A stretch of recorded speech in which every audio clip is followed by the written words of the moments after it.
The first mention of Blackthorn Survey House reached my desk in late October of 1897, pressed into the quiet margins of routine paperwork where oddities most often reside unnoticed.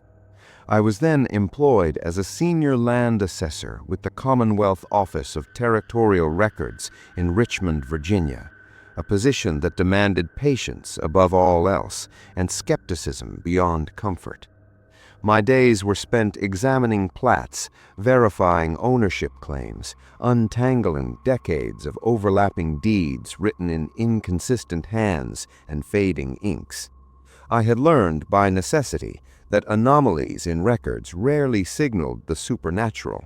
More often, they revealed the slow erosion of oversight, the laziness of clerks, or the deliberate cunning of men who understood how quietly systems could be misused. The Blackthorn matter arrived without ceremony, a thin envelope bearing a mountain postmark, its contents consisting of a single folded plat map and a letter written in a tight, disciplined script. The map showed a narrow valley deep within the Appalachian foothills, remote, densely wooded, crossed only by a narrow wagon road and a branch line of the old seaboard spur. At its center stood a rectangular structure labeled simply as Survey House, built in 1869 and owned continuously by the Commonwealth until its apparent abandonment in 1882. The letter explained little. It stated only that several parcels surrounding the structure were now subject to dispute among timber interests, that the central survey house, long unused, had somehow remained listed on annual inventories despite no recorded occupant or inspection for 15 years, and that repeated attempts to verify its status had yielded conflicting information. The author requested a formal audit. What held my attention, however, was a marginal notation on the plat, a column of names and dates, assistants assigned to the site between 1869 and 1881. Each entry was crossed through with a faint diagonal line. Beside them, written later in pencil, was a single word repeated in uneven intervals: removed. I had seen enough official language to recognize when a clerk wished to avoid explanation. I accepted the assignment 2 days later and departed Richmond by rail at dawn on November 3rd, carrying only a leather case of instruments, a portable drafting board, and a ledger of blank forms. The journey westward lengthened gradually into silence. Towns thinned. The air cooled perceptibly as the train climbed through valleys veiled in wood smoke and late autumn fog. By late afternoon, I arrived at a small junction called Whitlock Crossing, little more than a depot and general store surrounded by weathered clapboard dwellings. The station master, a stooped man with nicotine-stained fingers, studied my letter of authority without expression. When I asked after the road to Blackthorn, he paused long enough that I began to suspect he had not heard me. "You'll not find much to see," he said finally, folding the paper with care. "House has been empty a long while." His tone was not dismissive, but measured, as though weighing each word before release. I pressed for details. He offered none. Instead, he directed me to a mule team for hire and wished me safe travel with a formality that felt disproportionate to the request. The road south from Whitlock narrowed steadily until it became little more than twin ruts winding through hardwood forest. By the time I reached the valley floor, evening had settled with a deliberate heaviness, the light diffused into a dim copper haze beneath thickening cloud. The air smelled faintly of damp leaves and distant wood smoke. Beneath it lingered a mineral sharpness I would later come to recognize as wet stone. Blackthorn Survey House revealed itself gradually through the trees. First a broken fence line, then a sagging outbuilding, and finally the structure itself, rectangular, 2 stories, built of dark timber boards weathered nearly black with age. Its proportions were austere and functional, devoid of ornament, yet there was something oppressive in its symmetry. The windows were shuttered, the porch roof bowed slightly at its center, as though bearing an invisible weight. I dismounted near the gate and stood for a moment listening. The valley was unnaturally quiet. No livestock sounds reached me, no dogs, no distant voices, only the faint creak of branches and the occasional hollow tap of a loose shutter striking wood. Inside, the air was colder than outside by several degrees. The entry hall smelled distinctly of damp stone and old wood smoke, layered over a sour undertone reminiscent of extinguished candles. Dust lay thick on every surface, undisturbed except for a narrow path leading inward, suggesting some intermittent human presence despite official abandonment. I began my inspection systematically, as was my habit. The ground floor consisted of a central hall flanked by offices and storage rooms. Furniture remained in place, drafting tables, stools, cabinets, all coated in dust but largely intact. In the largest room, I discovered the record vault, a narrow chamber lined with shelves of rolled maps and bound ledgers wrapped in oilcloth. I lit a lamp and set to work. The ledgers were arranged chronologically from the house's establishment through its final recorded year. Their contents, at first glance, appeared routine: survey notes, boundary measurements, timber tallies. Yet within an hour I noticed irregularities. Names repeated with unusual frequency across different entries, always in similar hands. Several months were missing completely from the sequence. Most troubling, numerous assistants listed in payroll summaries were absent from assignment rosters, paid, it seemed, for work that official documents did not acknowledge. The final ledger, dated 1881, ended abruptly in mid-October. Its last completed page bore a neat column of names identical to those crossed out on my plat. Each was followed by a notation in faint pencil: removed. The precision of the handwriting unsettled me more than the word itself. It suggested deliberation, not haste. I slept poorly that first night in a small upstairs room overlooking the valley. The mattress smelled faintly of mildew. The air remained cold despite a small fire I built in the grate. Several times I awoke to the faint creak of floorboards below, though each time investigation revealed nothing but silence and the faint rustle of wind through broken shutters. Morning light revealed details obscured by lamplight: water stains creeping along ceiling beams, small cracks radiating from window frames, and, most curiously, a series of shallow depressions in the hallway floorboards spaced at regular intervals. Their pattern resembled that left by heavy objects repeatedly dragged across wood. I followed these marks to the far end of the hall, where they terminated at a blank wall paneled in dark pine. The boards there appeared newer than the surrounding structure, their grain tighter, their nails brighter. Curiosity overcame caution. I measured the wall's dimensions against exterior plans and discovered a discrepancy of nearly 4 feet.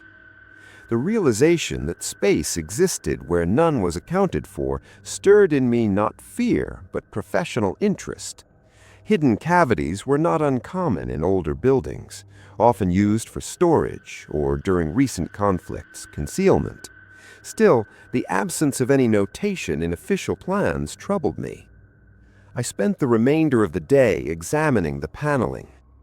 By late afternoon, I located a small iron latch concealed behind a warped molding strip.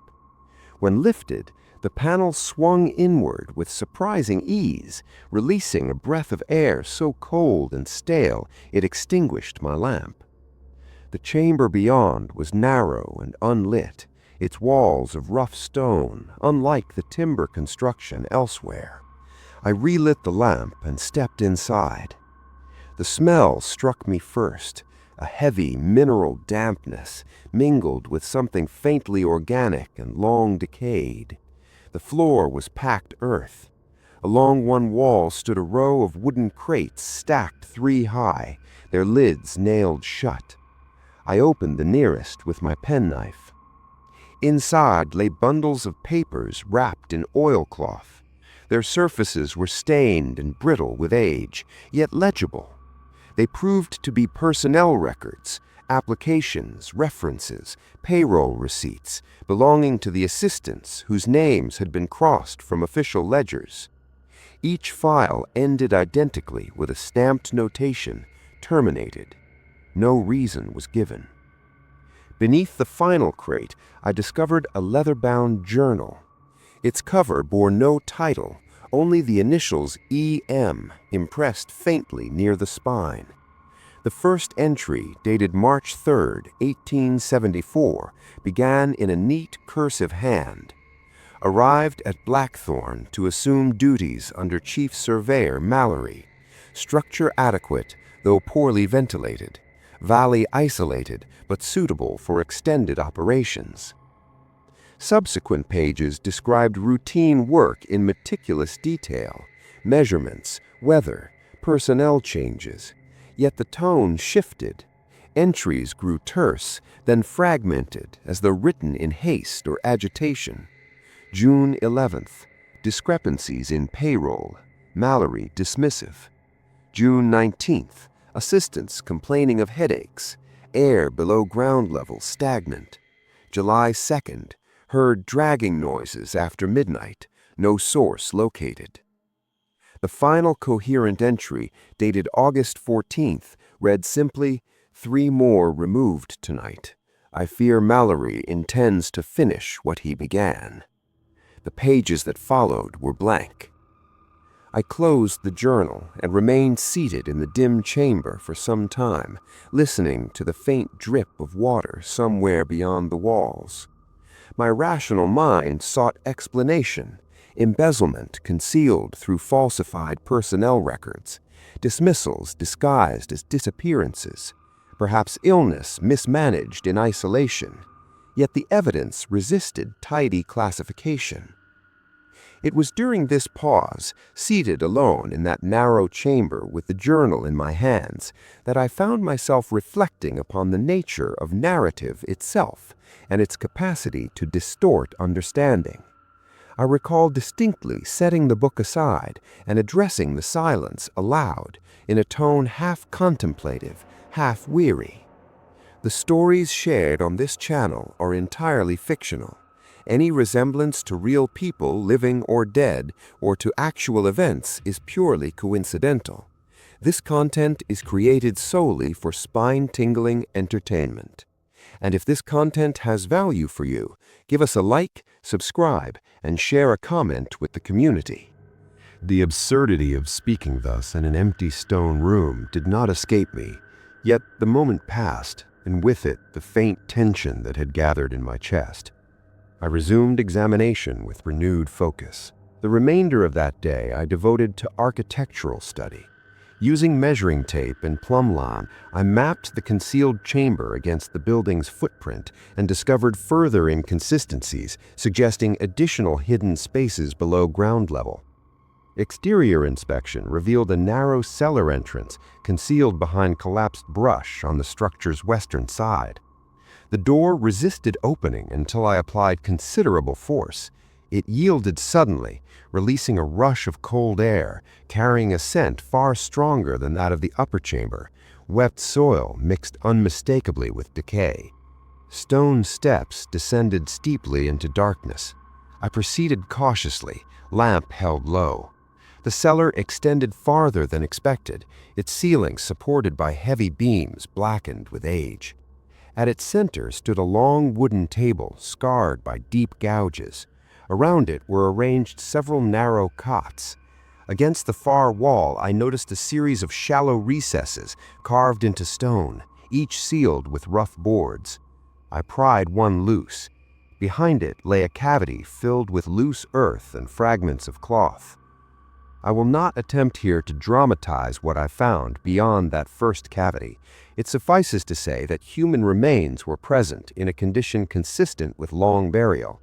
Their arrangement suggested neither accident nor haste, but methodical concealment. I withdrew slowly, my thoughts curiously detached from emotion. Training asserts itself in such moments. Observation supersedes reaction. That night, I did not sleep. Instead, I sat at the drafting table, assembling notes by lamplight while the wind moved restlessly through the valley. I considered the implications of what I had seen. The pattern emerging from documents and architecture pointed not to isolated violence, but to systematic action sustained over years. The following morning, I resumed work with greater urgency. In a locked cabinet within the main office, I discovered correspondence between Chief Surveyor Mallory and officials in Richmond.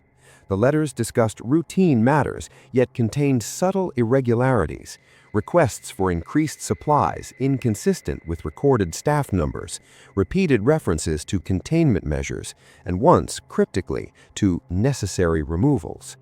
The final letter, dated September 29, 1881, stated tersely that operations would cease indefinitely due to logistical complications.